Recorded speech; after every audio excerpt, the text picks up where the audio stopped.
Good morning student, आपका मेरे channel explore socio पर बहुत बहुत स्वागत है। आज मैं आप लोगों के लिए गांधी जी जो आप वेरी इम्पॉर्टेंट है for all exam UPGDC, assistant professor, UGC NET, चाहे इंडिया के कोई भी एग्ज़ाम हो, इस सोशोलॉजी से रिलेटेड इसमें आप लोगों के पूछे जाते हैं Gandhi ji very important thinker for all exam, all sociological exam. चलिए आइए हम अब आपके बारे में गांधी जी के बारे में आपको मैं बताना चाहूँगी कि गांधी जी का व्यक्तित्व कैसा था, उनके विचार क्या थे, समाज के लिए उन्होंने क्या किया और समाज से संबंधित उन्होंने कौन कौन से सिद्धांत और धारणाएँ प्रस्तुत की हैं। और उन्होंने बाइबिल भी पढ़ी थी, धर्म ग्रंथ भी पढ़े थे, हिंदू के धर्म ग्रंथ भी, बाइबिल भी और कुरान का भी उन्होंने अध्ययन किया था। और अध्ययन करने के बाद उन्होंने अपने कुछ विचार प्रकट किए थे। सबसे पहले आइए हम उनकी बुक्स से स्टार्ट करते हैं। उनकी कौन कौन सी बुक्स हैं।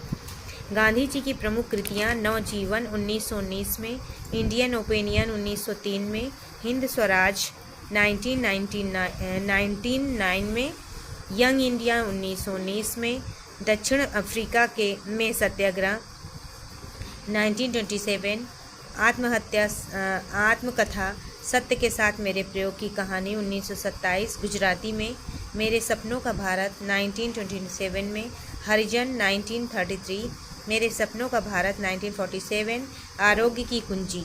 ये सब उनकी बुक्स रही हैं। ये सब बुक्स वेरी इंपॉर्टेंट है, आप इसको याद कर लीजिएगा।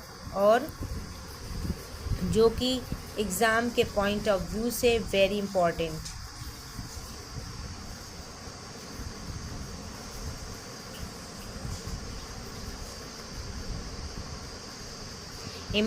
है। आगे आप देखें, अगला है उनके विचार क्या हैं। गांधी जी के बारे में आप जानते हैं कि गांधी जी का जन्म कहाँ हुआ था, कब हुआ था, ये बताने की ज़रूरत नहीं है। ये हम 3rd क्लास से ही पढ़ते हैं, 3rd क्लास 4th क्लास से ही गांधी जी के बारे में जानने लगते हैं। गांधी जी के कौन कौन से विचार है। गांधी जी जो हमारे भारत के राष्ट्रपिता महात्मा गांधी हैं, जिनको कहा जाता है आधुनिक भारत के महान जननायक और समाज सुधारक है, दार्शनिक थे। उनका जन्म 2 अक्टूबर 1869 को पोरबंदर, गुजरात में हुआ था। उन्होंने अपना व्यावसायिक जीवन 1891 ईस्वी में बैरिस्टर के रूप में प्रारंभ किया था। महात्मा गांधी को एक मुकदमे की पैरवी के लिए दक्षिण अफ्रीका जाना पड़ा था। उन्होंने देखा कि अंग्रेजों की रंग भेद की नीति से बहुत से काले लोग और भारतीय पीड़ित थे। गांधी जी ने इसका विरोध किया। गांधी जी वर्ष 1915 में भारत लौटे। और आप जानते हैं कि गांधी जी के भारत लौटने से ही 1915 में जब वो भारत लौटे थे दक्षिण अफ्रीका से, तभी से प्रवासी दिवस के रूप में मनाया जाने लगा। क्या मनाया जाता है? प्रवासी दिवस। 9 जनवरी को प्रवासी दिवस के रूप में मनाया जाता है।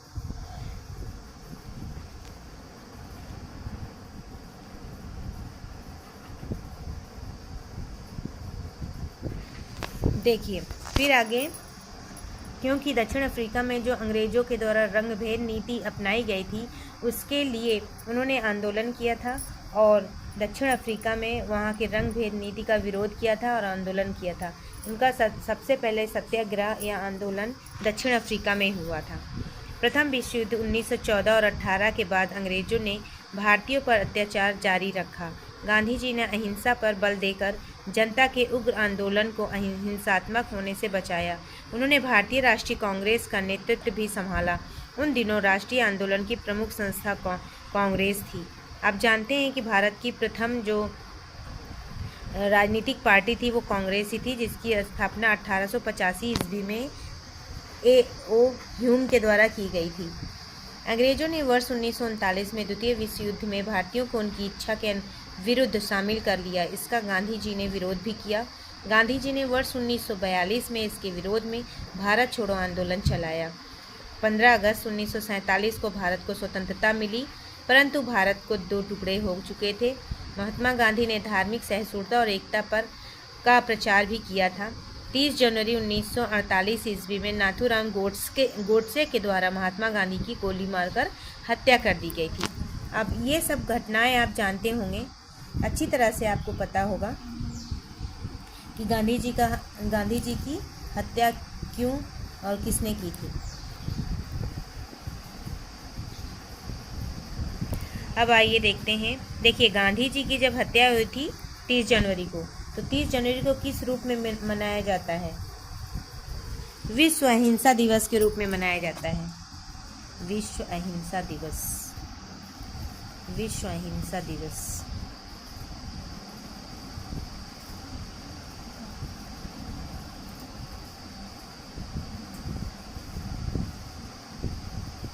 विश्व अहिंसा दिवस के रूप में मनाया जाता है 30 जनवरी को। चलिए आइए देखते हैं अगला उनका क्या विचार है। महात्मा गांधी के विचार क्या है? महात्मा गांधी ने सत्य और अहिंसा के सिद्धांत के आधार पर मानवता की रक्षा के लिए समाज को नव निर्माण की राह भी दिखाई। वस्तुतः गांधी जी शुद्ध राजनीतिक विचारक ही नहीं बल्कि सच्चे कर्मयोगी भी रहे हैं। गांधी जी ने अपनी आत्मकथा सत्य के साथ मेरे प्रयोग माई एक्सपेरिमेंट विथ ट्रूथ में वर्ष 1929 में अपने जीवन के अनुभव को पूरी सच्चाई के साथ व्यक्त किया। उन्होंने किसी नए वाद को जन्म नहीं दिया बल्कि स्वयं में वह स्वीकार करते हैं गांधीवाद नाम की किसी विचारधारा का कोई अस्तित्व नहीं है। राजनीतिक चिंतन के क्षेत्र में गांधी जी के मुख्य सिद्धांतों के समुच्चय को गांधीवाद के रूप में जाना जाता है। आप जानते हैं कि गांधी जी का जो युग रहा है उस युग को ही गांधीवाद के नाम से जाना जाता है। महात्मा गांधी के व्यवहारिक जीवन में उनकी विचारधारा या सिद्धांत से उनके जीवन में जो समस्याएं आई हैं उनका समाधान करते हुए सत्य और अहिंसा का सिद्धांत उनके जीवन का मूल मंत्र था, जिसके आधार पर उन्होंने अपने राजनीतिक जीवन में सफलता पाई। प्रसिद्ध अमेरिकी अश्वेत नेता मार्टिन लूथर किंग 1929-68 ने अपने नागरिक, ये उनका समय था मार्टिन लूथर किंग का, अपने नागरिक अधिकार आंदोलन में गांधी जी के विचारों को अपनाया। गांधी जी के प्रमुख विचारों को इस प्रकार से देखा जा सकता है। मार्टिन लूथर किंग ने अपने नागरिक अधिकार में गांधी जी के विचारों को उन्होंने अपना लिया था। अगला विचार क्या है या अगला सिद्धांत उनका है राजनीतिक और नैतिकता। राजनीति में नैतिकता कितनी महत्वपूर्ण है और राजनीति नैतिकता के आधार पर ही करनी चाहिए। गांधी जी ने राजनीति और नैतिकता के विषय में तर्क किया है कि राजनीति के क्षेत्र के साधन और साध्य दोनों समान रूप से पवित्र होने चाहिए। देखिए, गांधी जी ये मानते थे कि जैसे आजकल की राजनीति है बहुत घिनौनी राजनीति है, परंतु उस समय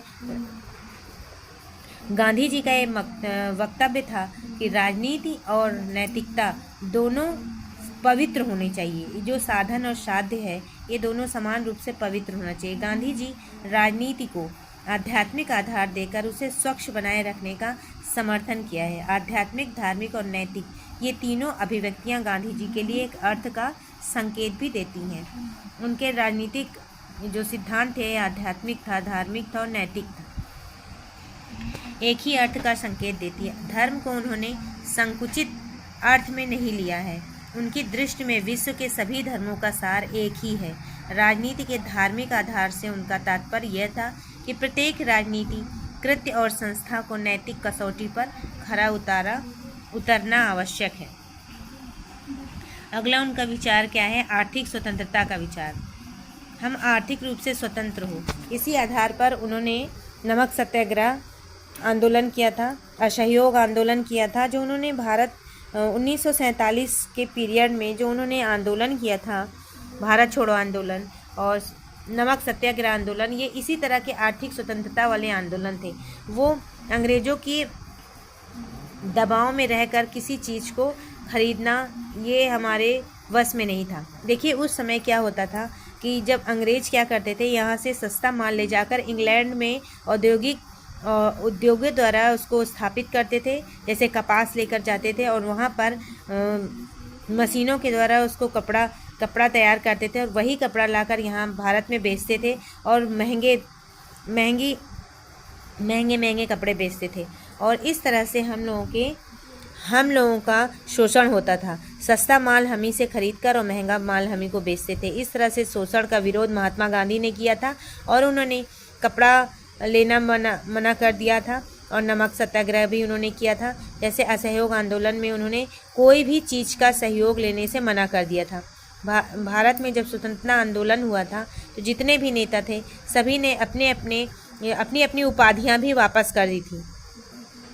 गांधी जी ने भी अपनी उपाधि वापस कर दी थी, सरदार वल्लभ भाई पटेल ने और रविन्द्रनाथ टैगोर ने भी अपनी उपाधि अंग्रेज़ों द्वारा दी गई जो उपाधियां थीं उसको उन्होंने वापस कर दिया था अंग्रेज़ों को। यानी उन्होंने किसी भी तरह से उन लोगों का सहयोग ना करने का प्रण लिया। इसी आधार पर उन्हें स्वतंत्रता आंदोलन में सफलता भी मिली है।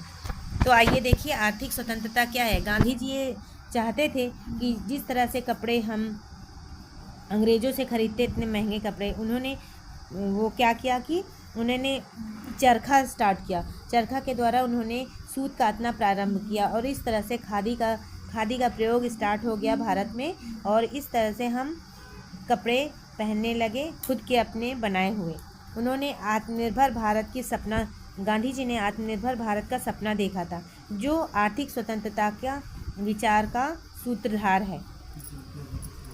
आप जानते हैं इसी तरह से उन्होंने नमक सत्याग्रह भी किया।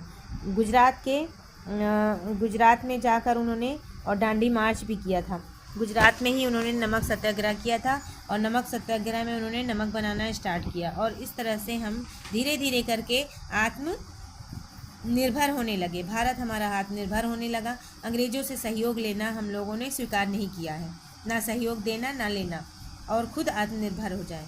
तो इस तरह से उन्होंने आर्थिक स्वतंत्रता का विचार भी दिया था। इसी स्वतंत्रता के विचार पर उन्होंने, आप जानते हैं, इसी स्वतंत्रता के विचार पे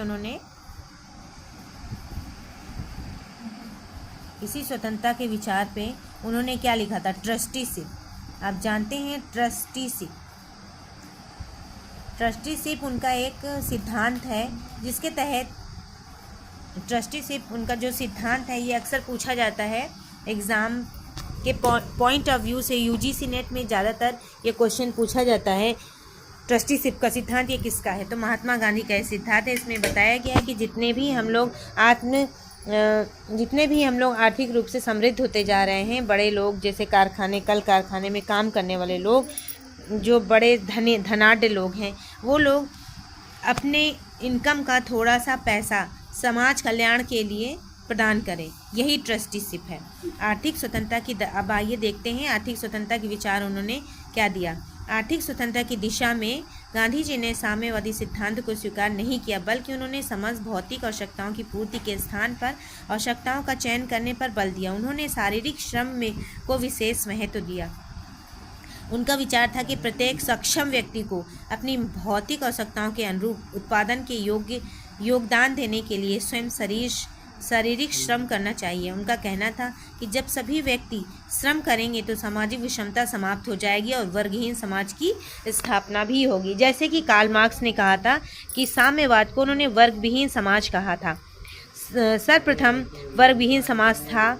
प्राचीन समाज जो था कार्ल मार्क्स के अनुसार प्राचीन समाज वर्गविहीन समाज था। उसमें ना ही कोई दास था और ना ही कोई कृषक समाज, कोई भी तरह के नहीं थे। उन्होंने शारीरिक श्रम को विशेष महत्व दिया है। उनका विचार था कि प्रत्येक सक्षम व्यक्ति को अपनी भौतिक आवश्यकताओं के अनुरूप उत्पादन में योगदान देने के लिए स्वयं शारीरिक श्रम करना चाहिए। उनका कहना था कि जब सभी व्यक्ति श्रम करेंगे तो सामाजिक विषमता समाप्त हो जाएगी, वर्गविहीन समाज की स्थापना होगी।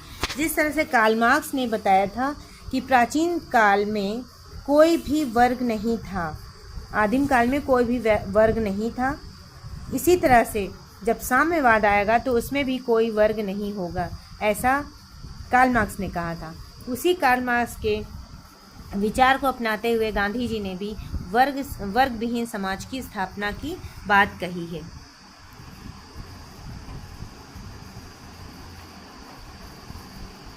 आपने देखा कि गांधी जी के बारे में जो विचार हैं, जैसे राजनीति में उन्होंने नैतिकता, आध्यात्मिकता और धार्मिकता की बात की है, आर्थिक स्वतंत्रता की बात की है, और ये जो है गांधी जी के जो भी विचार हैं और जितनी भी बुक्स हैं इन सबको आप अच्छी तरह से याद कर लीजिएगा, और जो वेरी वेरी इम्पॉर्टेंट है हर एग्ज़ाम के लिए बच्चों। अपने अपने पढ़ाई पर फोकस करिए और पढ़ते रहिए, मस्त रहिए। आपका मेरे चैनल पर आने के लिए बहुत बहुत धन्यवाद। थैंक यू सो मच बच्चों, थैंक यू सो मच।